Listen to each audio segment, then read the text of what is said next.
Marami sa atin ang nag-iisip sa sarili natin na failure na tayo. Na hindi tayo matalino, na hindi tayo talented, na hindi tayo magaling, na baka hanggang dito na lang talaga tayo. Pero hindi totoo yun. Mali lang ang definition natin ng failure.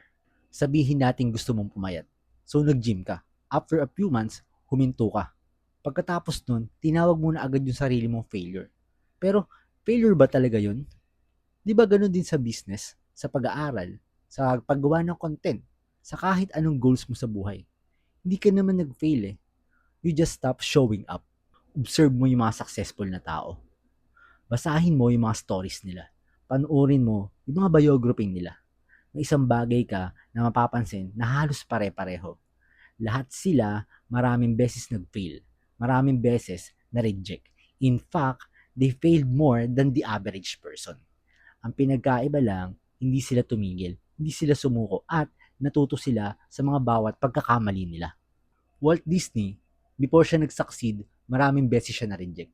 Sinasabi ng mga tao dati sa kanya na yung idea daw niya is kulang sa pagiging creative. Pero hindi siya sumuko, nagtuloy-tuloy pa rin siya. And the rest is history. Si Colonel Sanders ng KFC, alam mo bang 65 years old na siya nung naging successful yung KFC? After hundreds of rejection, isipin mo yun. Samantalang karamihan sa atin, minsan isang failure lang, isang rejection lang, isang pagkakamali lang, iniisip agad natin na huli na ang lahat, tapos na ang lahat. Tapos sasabihin natin sa sarili natin na baka hindi talaga para sa akin to.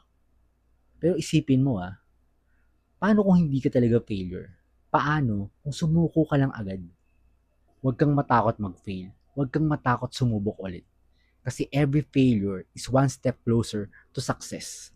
Failure doesn't define who you are. It's preparing you for who you can become. You just need to show up again and again and again. So stop calling yourself a failure. You're not. You just stop showing up.